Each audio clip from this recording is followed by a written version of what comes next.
Ok, colegas, mais uma vez eu trago uma proposta de reflexão sobre grandes temas de conhecimento, fazendo referência ao grande filósofo Heráclitos de Éfeso.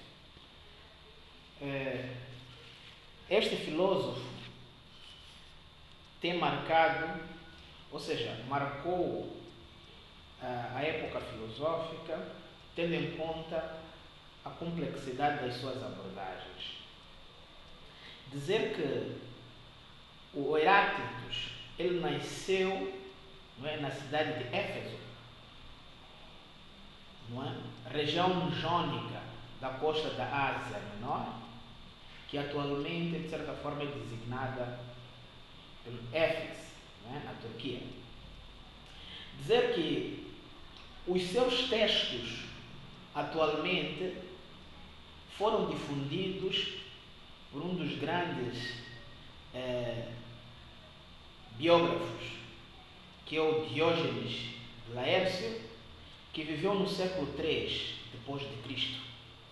Esse teve a possibilidade de recolher todos os fragmentos de Heráclito e construindo o pensamento filosófico dessa altura.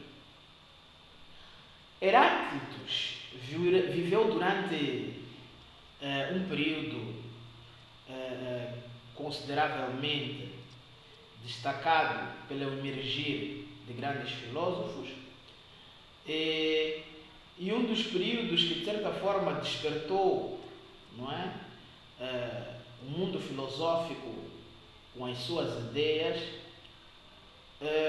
foi no período de 504 e 501 a.C. E de referir que este grande filósofo ele vinha de uma família nobre, não é? Então, nessa ordem de ideia, tendo em conta as suas origens, essa nobreza foi abdicada por ele, não é? A uma certa altura, não é? Para resguardar, portanto, a imagem do irmão. Até chegou, nessa altura, a rejeitar a possibilidade de escrever, portanto, a Constituição, não é? A lei da Constituição, não é? Que estava a emergir, não é? Da democracia nessa altura em Éfeso.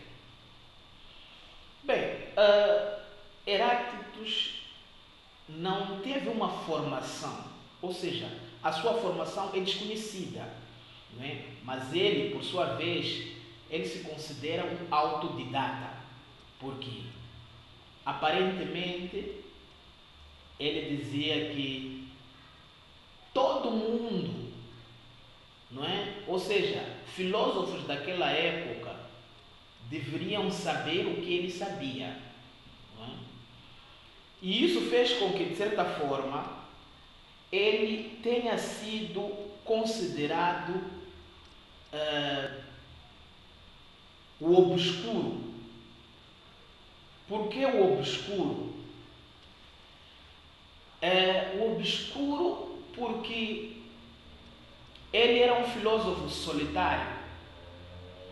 E isso fazia com que o seu pensamento, não é, fosse autônomo e o colocasse numa perspectiva de grandeza, não é?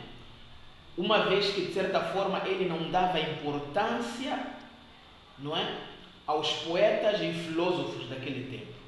Então, ou seja, ele simplesmente valorizava o que ele sabia.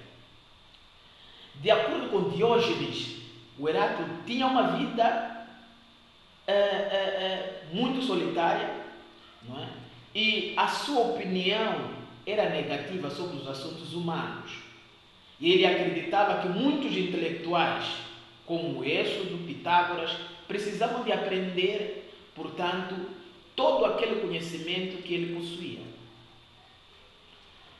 E em função disso, não é? Pela sua característica de filósofo solitário, ele vagueava pelas montanhas sozinho e muitas das vezes se alimentava de vegetais.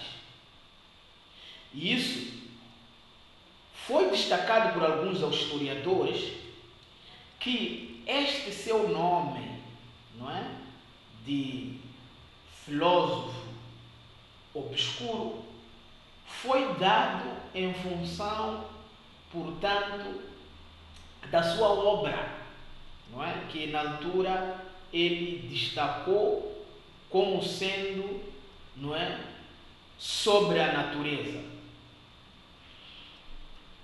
E em função disso, Heráclito foi desenvolvendo a sua obra, mas os seus escritos acabaram não estando acessíveis, não é, aos intelectuais dessa altura, ou às pessoas nessa altura, pese embora a sua obra estivesse, portanto, após a sua morte, guardada, portanto, em Atiena. Mas há um aspecto importante que Heráclito, nessa altura, ele não foi só conhecido por filósofo obscuro, mas também foi conhecido por filósofo chorão. Por que filósofo chorão? Porque, até certo ponto, as suas obras não terminaram, não é? Isso devido à sua melancolia. E isso fazia dele um filósofo do choro.